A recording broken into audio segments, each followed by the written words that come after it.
Hi guys, welcome to my weekly Facebook Live show. I'm Jen Burson. I'm the founder of Generation PR and the creator of Generation Academy and the Profitable PR Pros community. Welcome to our chat where we always pick a topic our community is asking about, and usually there's some discussion around it, and we want to open the discussion this way, share some tips and strategies that you can put into action. I see there's some people on. I was having problems with my broadcasting software. Oh, my dog wants a snack. Can you let me know for sure that you see me live and you can hear everything's okay? Here you go. I'll feed Lola because it was saying like broadcast not available, something weird like that. So let me know who's here and if you can see me. Hi, Nelson. So I'm assuming everything's good. Awesome. Lola, you're going to have to wait for your walk until I'm done. But in the meantime, here's one of your favorite treats. She just like only wants a walk. So awesome. Okay, great. Welcome. How's everybody doing? How are you? How's everyone feeling? I'm feeling great. COVID is long behind me. Finally, my husband's starting to feel better. Hi, Sally. So we're moving forward and we got a lot going on, like a lot of stuff going on. And for anybody who's sort of followed my journey with the cats, because my poor kitty, I had to put him to sleep a couple months ago, about 2 months ago. We have 2 new little kitties we are adopting, and we get them on Sunday. So I'm excited. Hopefully the dog will be cool with it. Yeah, I'm so much better. It's like night and day. I feel like my energy it's just when you have that brain fog and you have no energy, I feel like a big fat loser. Like I can't explain it. I'm just like, I don't want to be sitting in bed doing nothing. I want to be busy and I want to be productive. Awesome. That's fantastic. Congrats, Nelson, on another locked and loaded client. Hi, Tatiana. How are you feeling? Just mentioning that I'm sort of COVID in the past, feeling much, much better energy. And so, like I said, we are always sharing some strategy, some tips, landmines to avoid things that we want to help set you up for success. And what I love is there's so many people on with different levels of experience in PR. And whether you're just starting out or you're a more established PR pro or have your own business for a while, there's always something to learn. Always. I'm sorry, I don't care who you are. Always something to learn. I learn stuff every single day as we're putting content together for this community, and as I'm running my own agency. But there's also things that you just learn because they happen to you.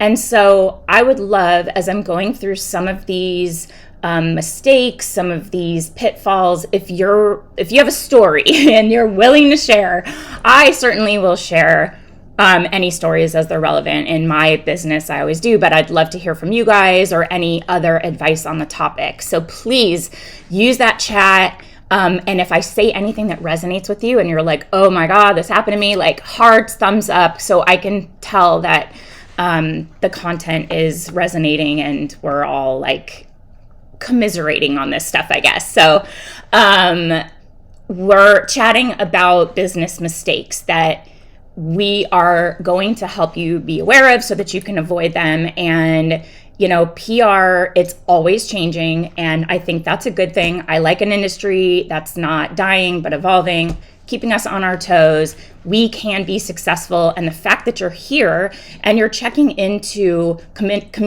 continued education just shows that you are committed to mastering, honing your craft.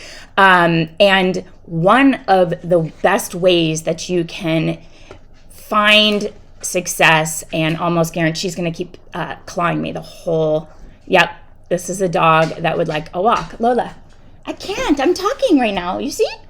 One of the ways that you can guarantee success is to know the key business mistakes to avoid, and then obviously do the opposite. So that way you can fast track your path and sidestep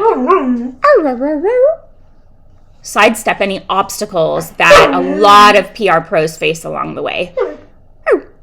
So cute. You see her little snout in the corner here. Let me see if I can give her like a more active bone here.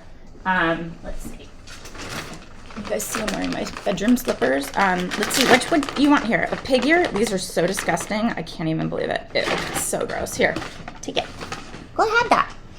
So the first mistake I'm going to share with you to avoid is jumping in and not having your legal ducks in a row. Totally. My little PR pal over here.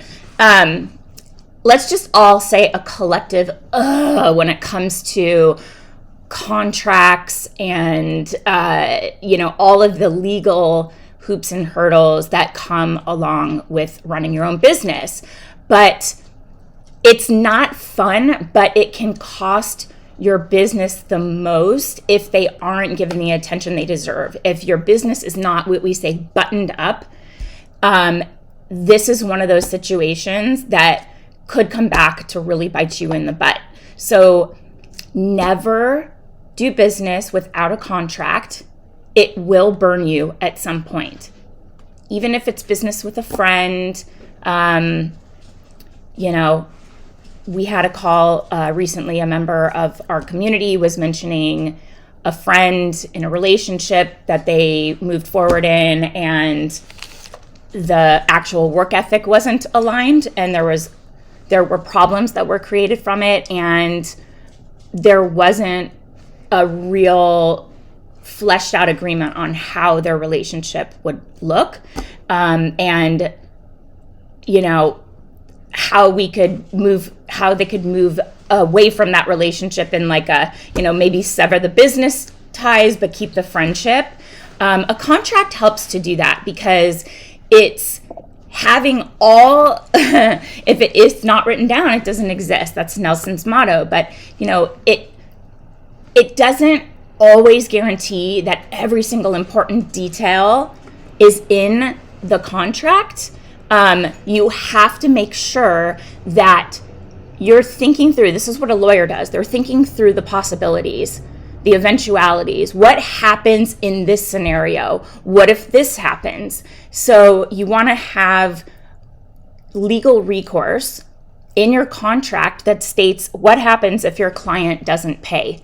If there's a specific amount mentioned in the contract, if there's a breach, that's called liquidated damages. It's you saying, if the breach happens, client pays this dollar amount, right? Because they can't make you work, right? There's no such thing as like specific performance in a contract like that, which means you're going to have to do the work if there's a breach or whatever. It's usually monetary, right?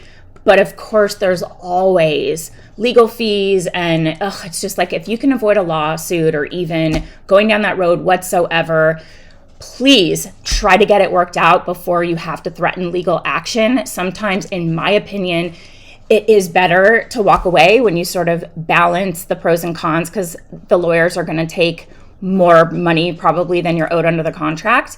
Sometimes it's worth a demand letter, simple things like that. If it's under a certain amount, you could do small claims court. Anyway, you want to have your contract buttoned up so that you have recourse if a client doesn't pay.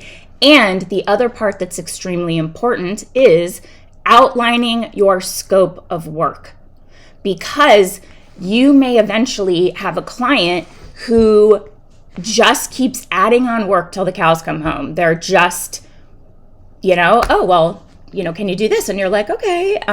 They don't understand what is included in the scope.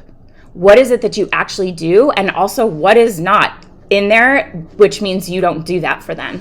So it is worth making an investment in a contract lawyer that can advise you on the verbiage, and make sure that you're covered in the types of scenarios that come up for agency owners like ours. even being part of this community, we've heard all kinds of things that we have added based on the fact that it happened to someone else or it happened to us. There are conduct clauses, like if you have a client, I know this has happened to Nelson, where he has, hi Kathy, definitely scope of work. You got to have that buttoned up. Where if your client, you land them a New York Times interview and they're like, I'm just too busy to answer these questions, or they are not responsive, and you're leveraging your relationship, you're putting your reputation on the line for them, and they ghost you, your contact at the New York Times is going to be pretty mad and probably won't work with you anymore. If you have a conduct clause in there that outlines what's expected of your client, that's a breach, and you could terminate the agreement and seek your liquidated damages under the contract. Again, legal action is never fun. It's not inexpensive, but if you want to ditch a client because they're behaving badly, a conduct clause can help you do that. So it's worth it to have an investment with an attorney to just get your contract locked and loaded, and then you can adjust like the scope, and you can adjust the timeline and the rate and things like that. We also have templates and tips inside of the Agency Accelerator. So we have a retainer agreement contract template. Many of the members of our community are using it. I always advise take our template as the foundation and then consult your lawyer. It's great to always start with something rather than having them do billable hours to build you something. But we have a really robust contract that has evolved over 17 years. And I'm also a former attorney, so I look at it with that legal eye. I'm not your lawyer, I have to say that. I'm not giving you legal advice. I'm saying get an attorney to give you the locked and loaded contract that's going to protect you in some of these scenarios. We also had something come up where our client hired another PR firm to do exactly what we were doing because they thought one firm is great. They're doing a great job. Let's hire a second one. It'll be twice as good. And we're like, oh my God. So now I include the fact that we are agency of record for, B2C outreach in North America. And that's worked really well. One simple line. It's always based on what you've experienced. So let me know if you have any tips that you can share about your agreement. Tatiana has a recommendation in the comments here. If you need somebody, so look there, and then also just let us know if you have any things that were like, oh God, thank God that was in the contract. The scope of work could be an addendum, so it's listed at the end and you can outline, and then you can also say that these other services are going to come with an additional fee so that they know, and they sign a contract that says this isn't included, and if you need this, we can do it, but it's going to cost this much. Number 2 is if you are not viewing the media pros the way that you view your clients. So it's all about relationships. As PR professionals, we know that you want to nurture these relationships and prioritize them.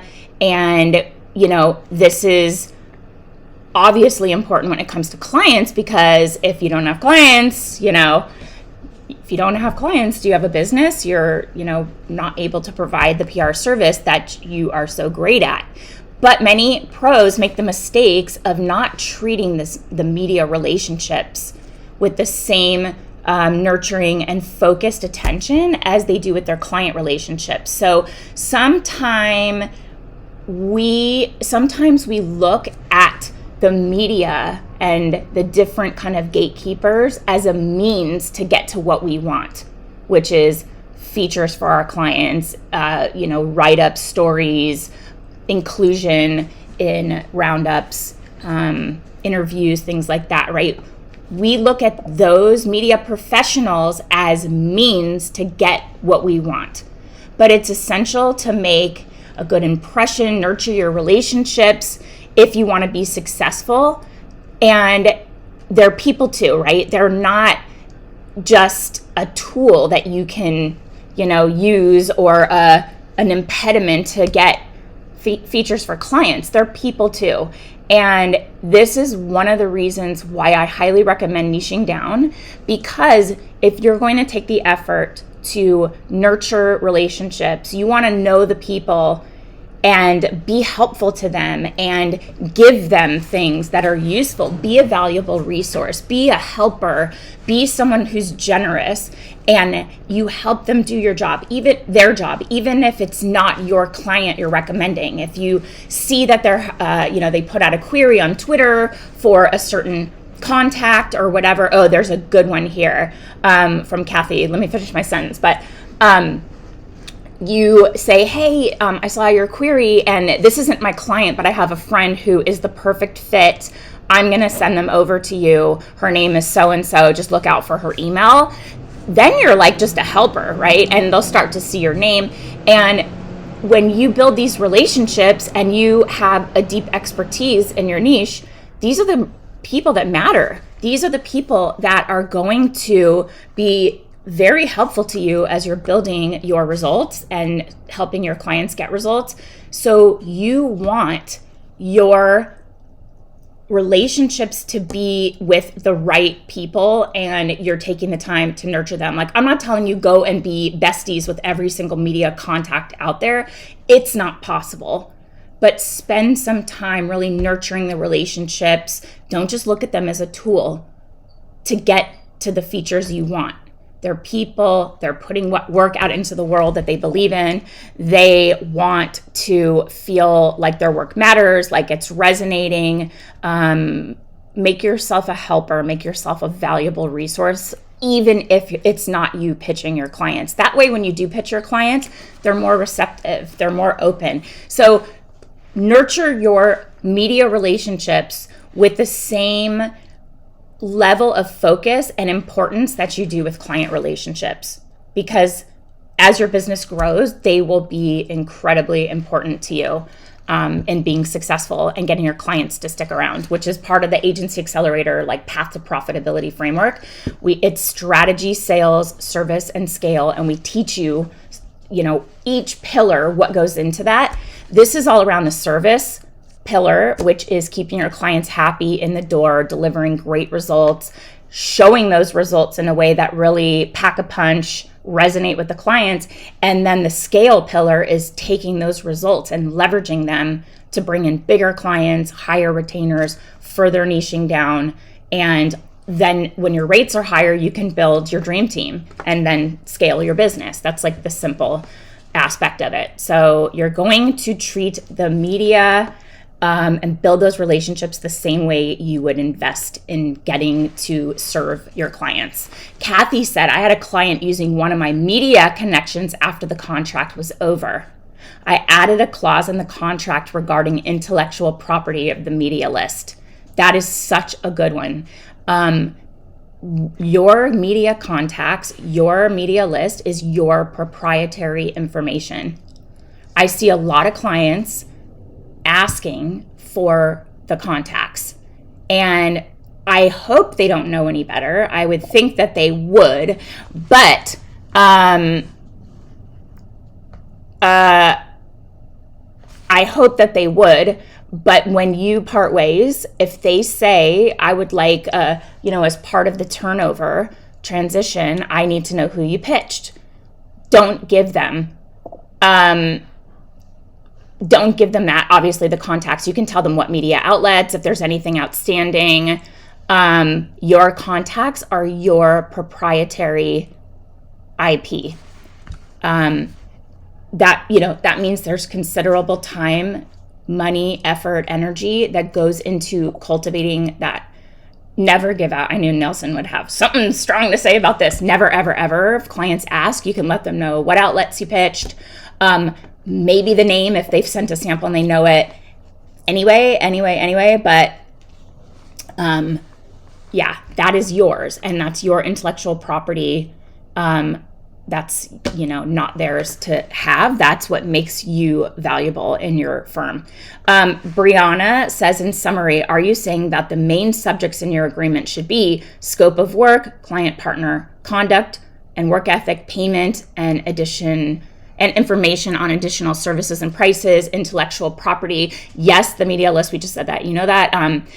Yeah, they're just the overall structure. There's a lot of legalese that govern, rule of law. Where is the contract if your client's in a different place? Which, each state and each county has their own legal rules. It could have an arbitration clause, a mediation clause, if you want. It could say who covers legal fees. I mean, there's so much that goes into it.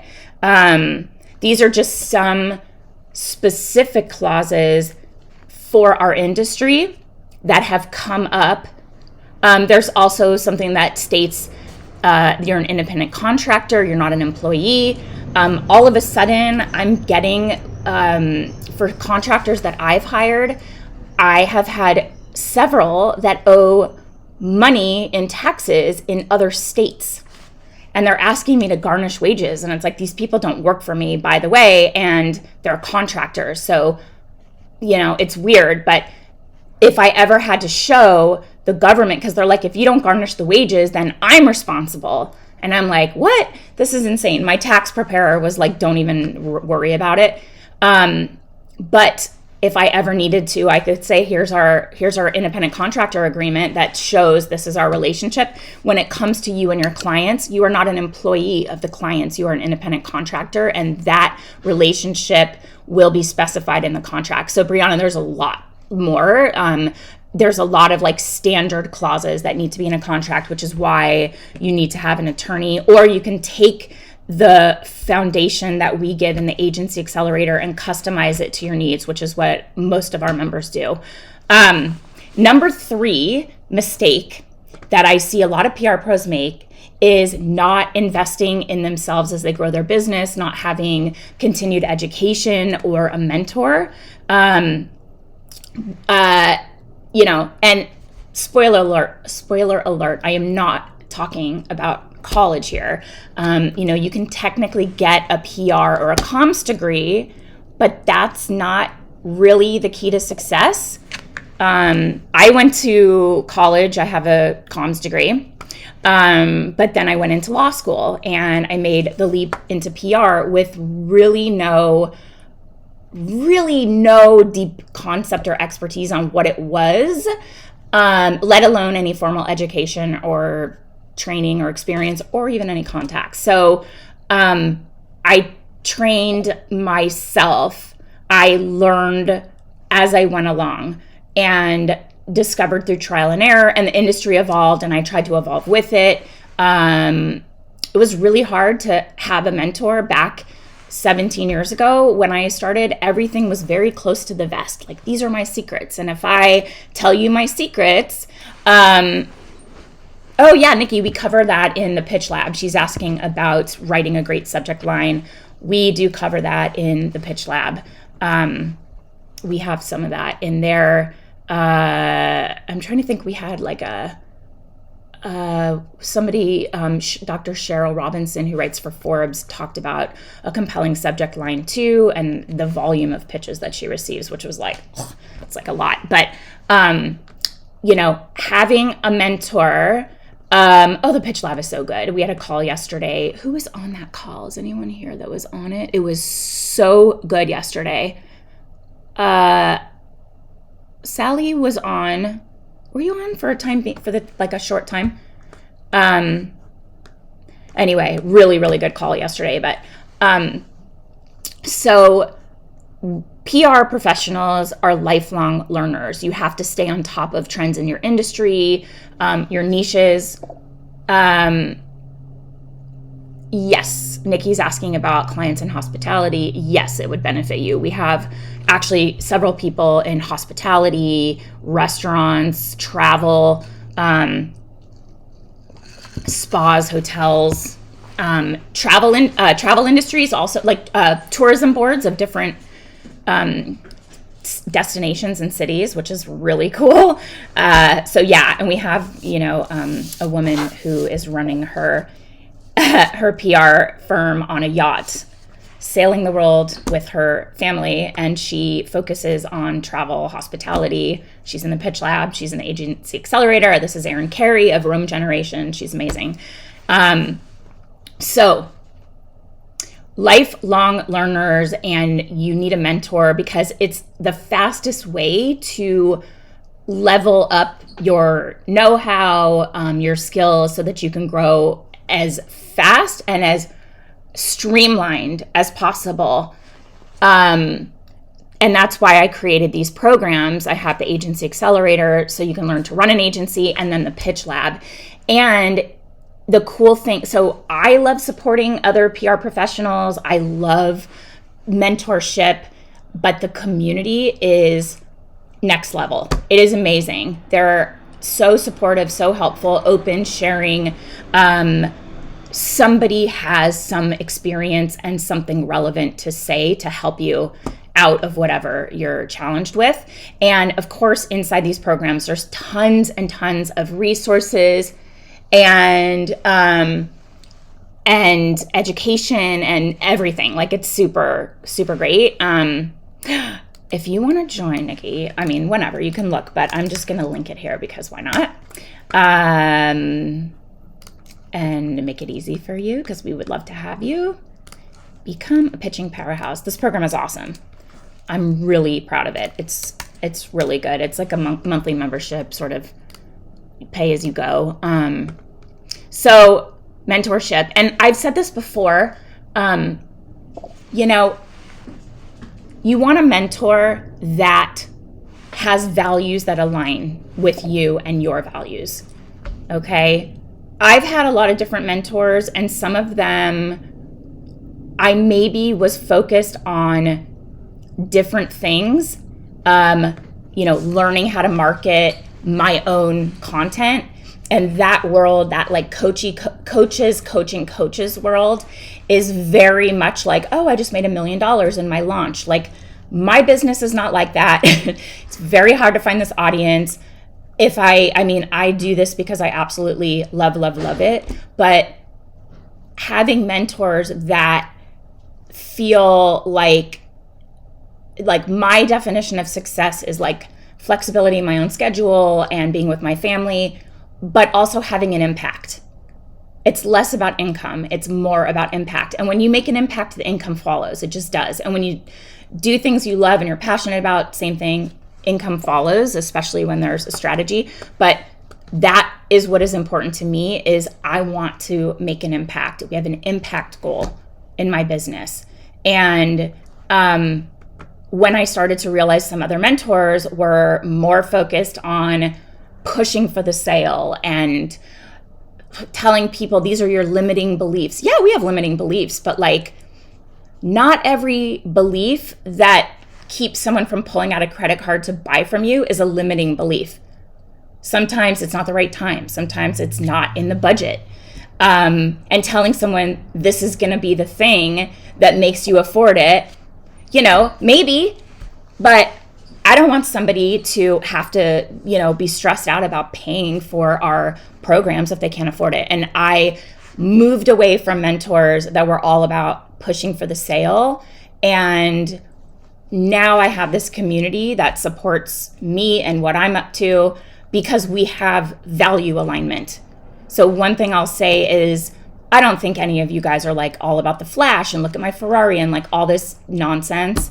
That's not for me. I don't care about any of that. Like, what is your impact in the world? How are you helping people and giving them transformation that gives them a better quality of life, helps them be more successful, spend more time with their family? That's what is important to me. Thanks. I'm assuming that's Chrissy. You've always been such a gracious mentor. I really appreciate that. That's what I would say, is find a mentor. If you're into like the flash and the glitz and glamour, that's great. Like, there are mentors out there that are going to maybe better align with you. But I'll just tell you, like, for me, it was about finding people that understood that the impact was the most important reason, like our big why we do this. So who's that other one that says Facebook user and said, yes, Chrissy? Oh my God. Oh, it is Chrissy. You're saying, yes, it is Chrissy. Okay. Got it. Okay. So we have all these structured programs plus free content. So you can just stick around here and never pay a cent. And that's fine with me. I just love hanging out. So, number 4 that I see PR pros make mistake is not hiring a team or delegating. And this came up on our call yesterday as well with one of our members who is doing extremely well in her business. She has a new baby and she's doing all the things herself. I mean, she does have some help with her baby, but in the business, she's doing everything, and was asking about how to structure your day. And I was like, this is not sustainable. And there were like 15 clients. Like, this is not sustainable. You're not going to enjoy it. Entrepreneurs oftentimes stay stuck in the solopreneur phase of business for far too long. And one of the best pieces of advice that I got very early on from a professor of entrepreneurship at USC Business School was less gen equals more money. It was the first piece of advice that allowed me to have quantum growth in my business. Quantum. So I'm not talking like 20% the next year, 50% the next year. It was like 3x hockey stick growth. And I was hovering around, 95,000 or whatever when I just started. And I thought that was great, but I couldn't allow myself to feel successful until I replaced my salary that I was making as an attorney, as like a 3rd or 4th year litigator at a big firm. That's when back then I was like, that's when I know that I'm successful, because I've replaced that income. So I felt I had to hold on to every penny that came in. And, when you're in that solopreneur mindset and you stay there for too long, you're in the weeds of your business instead of elevating yourself to the role of a true CEO and working on your business, working on growing the business, working on filling the client pipeline, working on how you're going to scale it, working on strategy for the business itself and for serving the clients. But the day-to-day execution, being in the weeds, that's not a CEO's role. If you're on Canva creating graphic design, and I love Canva, I use Canva all the time. I think it's absolutely amazing. It's a game changer. But if you're in there kind of struggling, trying to create something, you have to think about it like we start in the Agency Accelerator with what is your income goal. We get you to a place where you understand your hourly rate and what you are worth every hour, okay? Something we walk through, like know your numbers. So you know how much you have to charge, you know how much you can or want to work, and you boil it down to an hourly rate. And my hourly rate's $1,000. I do one-on-one coaching. I always try to give more just because I love like chatting with people one-on-one, but depending if I'm doing a presentation, sometimes the hourly rate's $5,000, whatever it is you're doing. But when you think about your hourly rate, let's just say it's $250, and you're on Canva puttering around doing kind of average graphic design, when you could pay a graphic designer, I don't know, what, $75 for an hour of their time, and you'll get something that's actually good. Or you're working on a non-income generating activity in your business and it's costing you $250 an hour when you could bring in a team member for $25 an hour, $20 an hour, depending on what it is. If it's something a little more technical, $75 an hour. Think of the money that you're losing because you are doing it all yourself. So the only way towards a truly scalable business is hiring a team you trust and delegating. It could be the day-to-day work. It could be the stuff you hate that's in your drudgery zone, like reporting. I have a team. My team does the reporting, and they follow my process, and they've made it even better. We report it in a way that's very exciting to the client. It's not just a boring spreadsheet, but packs a punch.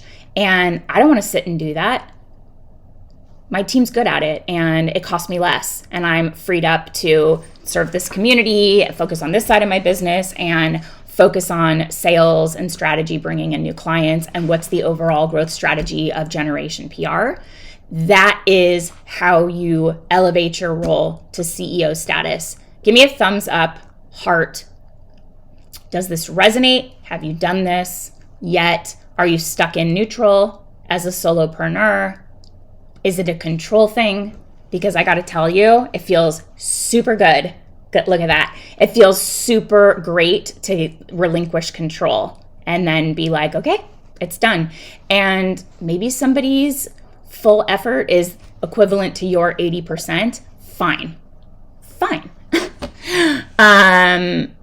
It's just me right now. And from what you just said, I need to raise my pricing. Oh, it's coming. Guess what's coming up? Number 4. And start outsourcing the busy work. It's nerve-wracking to take that step. It sure is. I know it is. But you'll question. Awesome, Kathy. Awesome, Sally. Sally knows. Sally's been in my programs for a long time.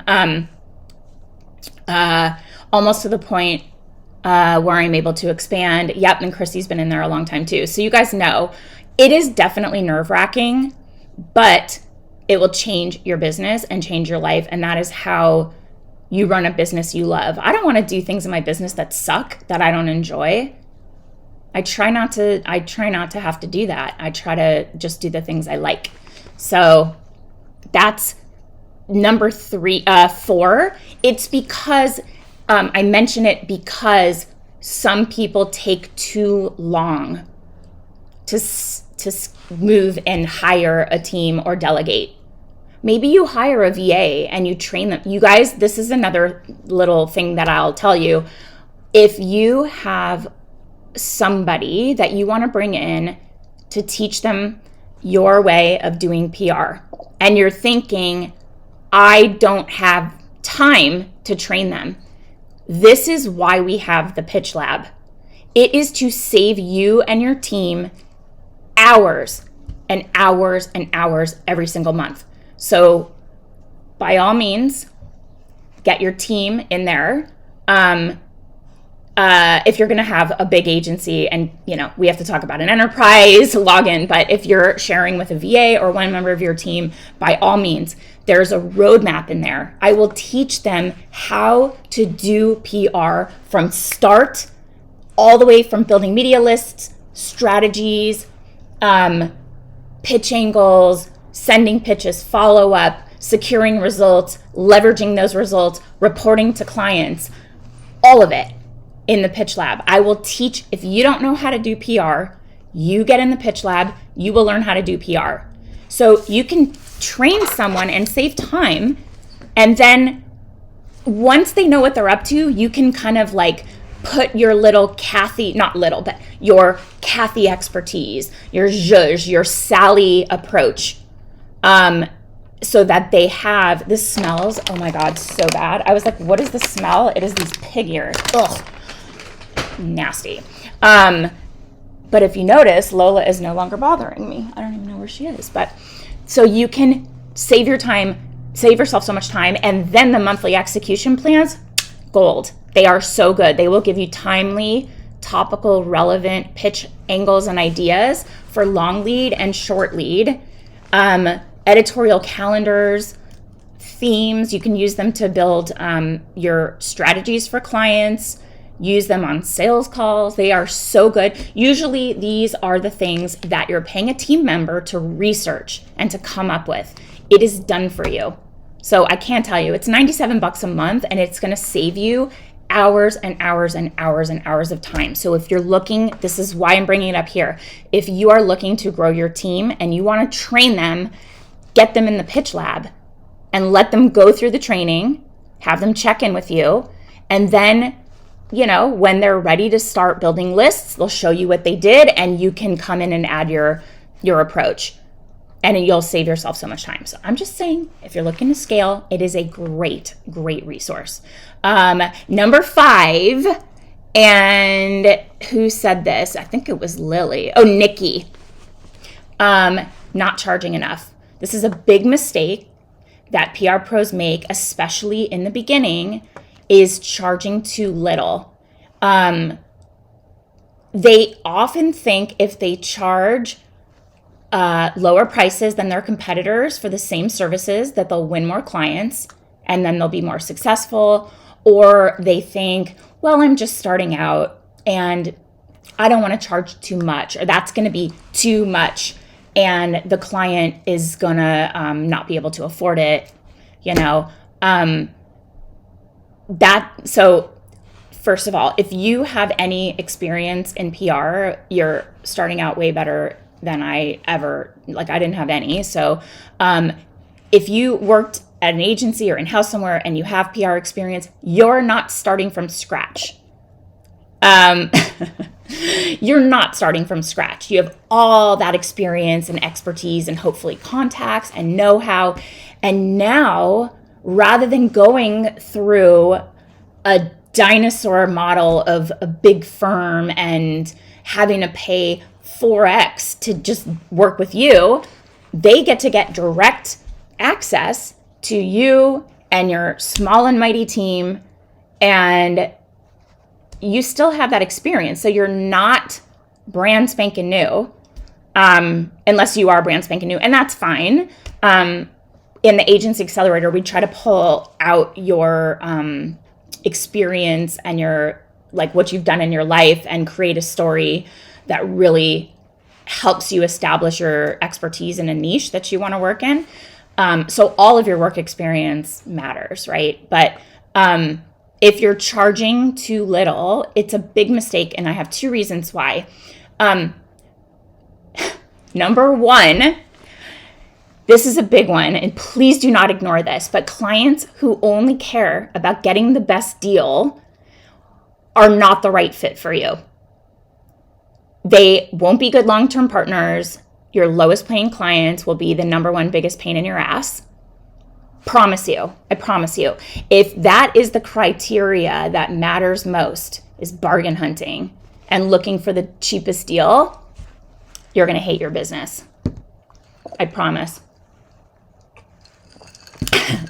Christy's like, yes.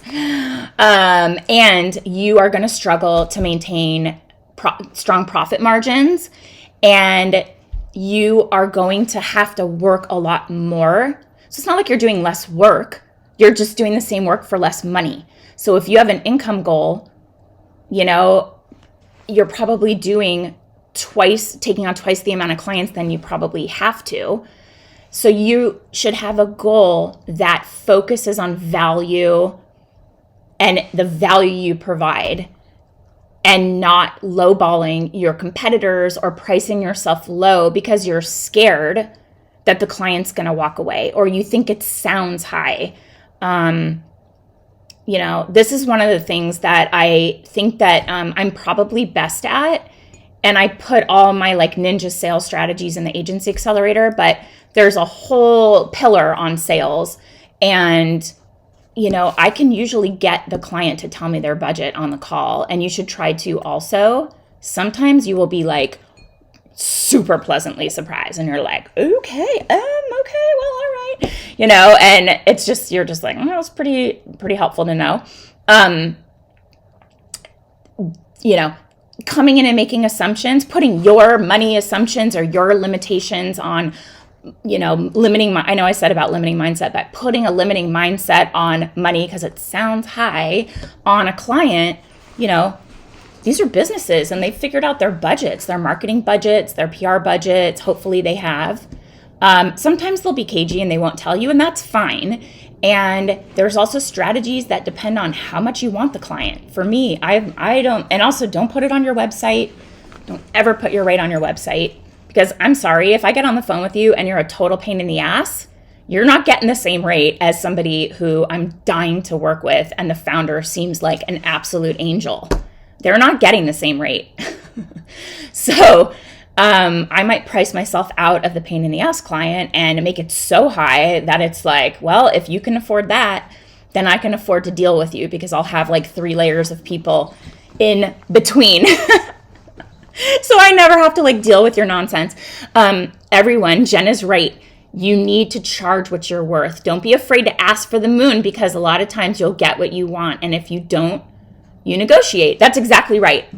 Yeah. I mean, it's always a negotiation. It's never like the first thing. Like if they want to work with you and your rate is beyond their budget, then it becomes a conversation. And in those instances, you can cut some sort of non-essential things that,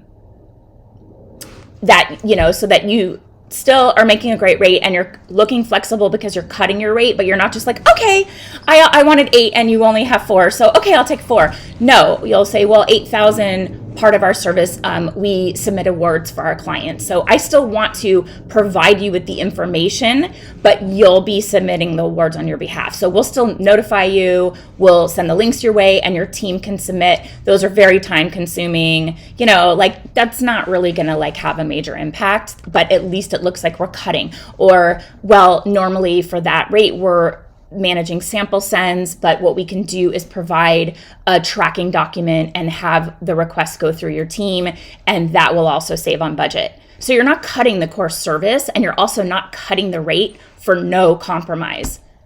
That's why Nelson says it's a negotiation. And if your rate is high and they want to work with you, they will open the door to a discussion. Kathy says, if my proposed investment won't fit the budget and they want everything, I cut some of the scope. See?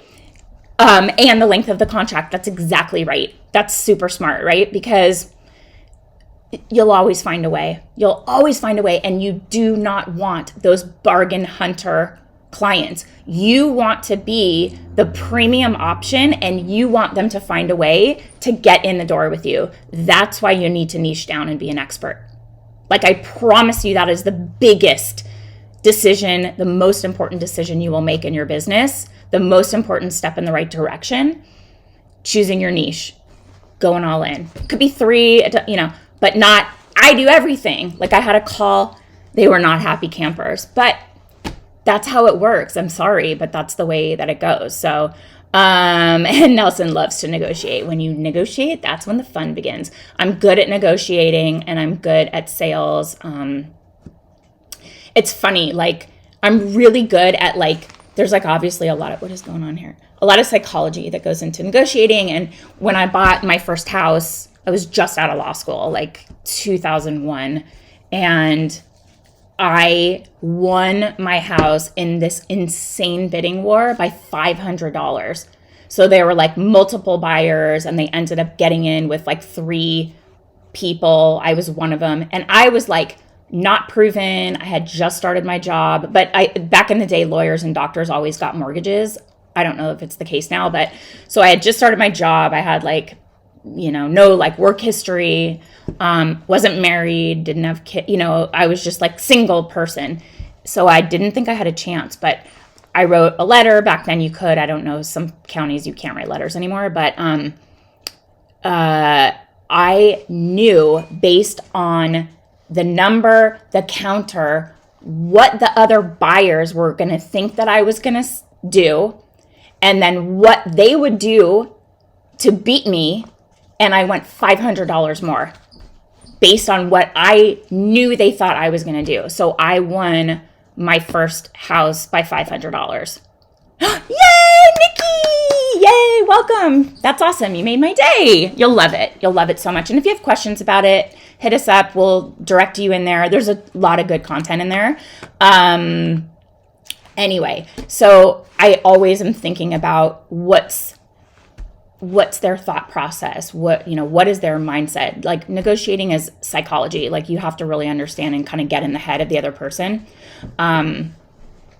So Kathy, I'm sorry that they weren't happy campers, but that's the way that it works, you know?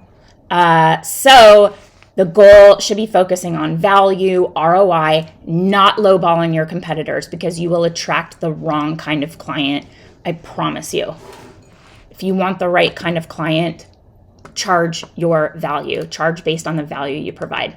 And then number 6 is that this is the mistake I see PR professionals make, is not having a seamless, stellar onboarding experience for clients.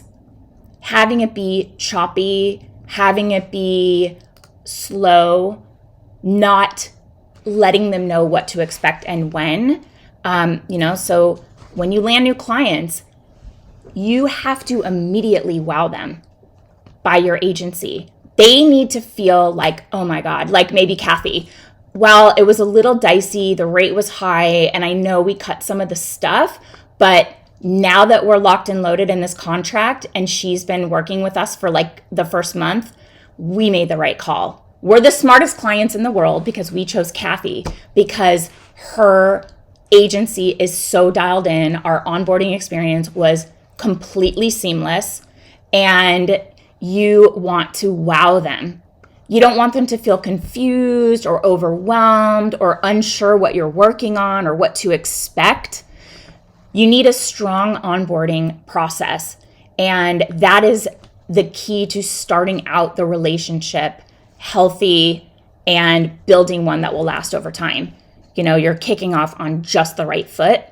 So, they know what you need to onboard. It's all like a process that's set up, and it's just like buttoned up. And some of our members even automate their onboarding process.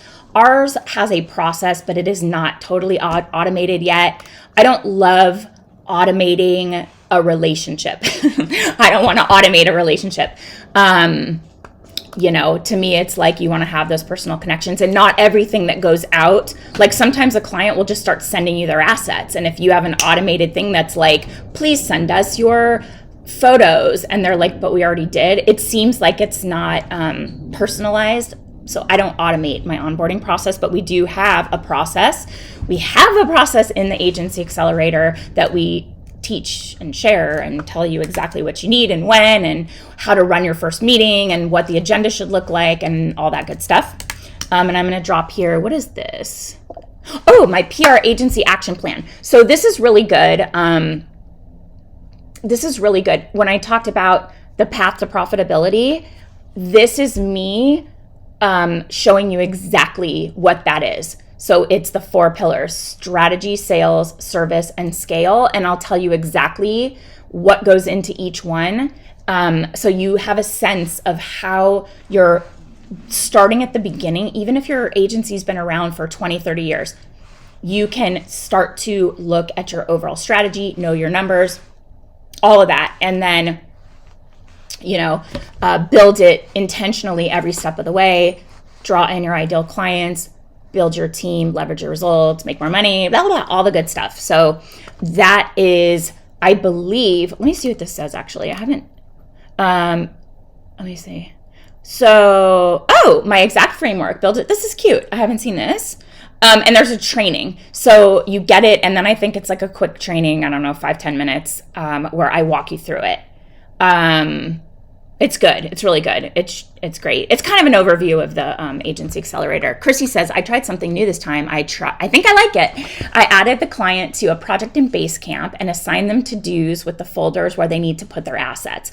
That's great. That's a seamless onboarding experience. We also train on Google Drive, just really simple, like setting up a Google Drive. I have a little video on it, so that it's organized and they have their own, you have Basecamp. Sometimes I find that clients have a hard time integrating a new platform if they don't already use it. And so it becomes something that's like tumbleweeds rolling through it because your team or your client isn't checking it regularly. So there might be something around notifications to make sure that they're getting nudges and reminders. But we have found that whenever we introduce something new in terms of a tool, like Slack or Monday or Asana, our clients are like, I already got enough stuff. So your team can run it in there, but if you want the client to be logging in and doing stuff, that's hard sometimes because they don't always do what you want them to do. So anyway, just my kind of thoughts on that. But yeah, this is cute here. So you can grab that, and there's just a little training to support that, and hopefully you find it valuable. But that's what I have for you guys today. So to recap, the 6 mistakes I see agency owners make and that you should strive to avoid are not getting your legal ducks in a row. So get your contract locked and loaded. 2, not viewing media pros and gatekeepers to build the relationships with them the same way that you would build relationships with clients. 3 is not investing in education and a mentor. We are here for you if we can teach you whatever. It's all here. Not hiring or delegating, not hiring a team or delegating, and staying stuck in that solopreneur phase for far too long. Number 5 is not charging enough, not having value-based pricing. And 6 is not having a seamless, buttoned up, stellar client onboarding experience. Okay, those are my 6 little things to avoid, and that's on your not to-do list. Okay, so now we have some action items to put on your to-do list. The first thing is grab my free PR agency action plan. It's really good. It's worth your time. So that's what I have for you guys today. I'll stay on for another minute if anyone has any questions at all. Also, Nikki, I would love to hear your feedback on the Pitch Lab and you're welcome. And you're welcome, Chrissy, Sally and Chrissy, what you feel about the Pitch Lab, or if you're having problems finding anything. There is so much valuable so many valuable resources, so much juicy goodness in there. I'm confident that you will find it to be a very helpful, time-saving resource as you're growing your agency and also building your team. So don't overlook that will be a very useful tool for you when you're building your team. Anybody else have anything for me? And if not, my lucky dog gets to go for a walk. She might have heard me. She knows the word walk, which is so cute. She'll stand by the front door. So take care, guys. I appreciate you joining me every single week. Just be awesome this week. You're so welcome, Lily.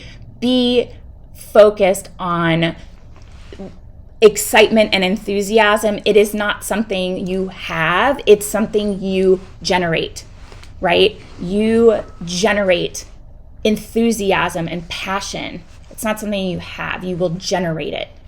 So find the way that you can bring the heat to everything that you're doing this week for clients. Wrap up the week strong. We have half the day left, and tomorrow to wrap up, this week. And I feel like the energy has been a little low, not with you guys, just like in general, and realize that you are like a power plant. You can generate your own. It's not that you have energy, you generate it, okay? Generate your own passion and enthusiasm.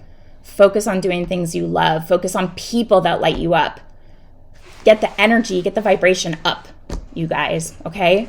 And I see my groups, we have calls, and it is like the energy is up here. It's so good. It is so good. And we're connecting people all over the world. And it is like, to me, the coolest thing ever. So thanks for being here. Make the rest of the week awesome. And I will see you guys next Thursday for another episode of the, what are we calling it? Pitching Powerhouse, Profitable PR Pros Facebook Live show. All right. See you soon. Bye.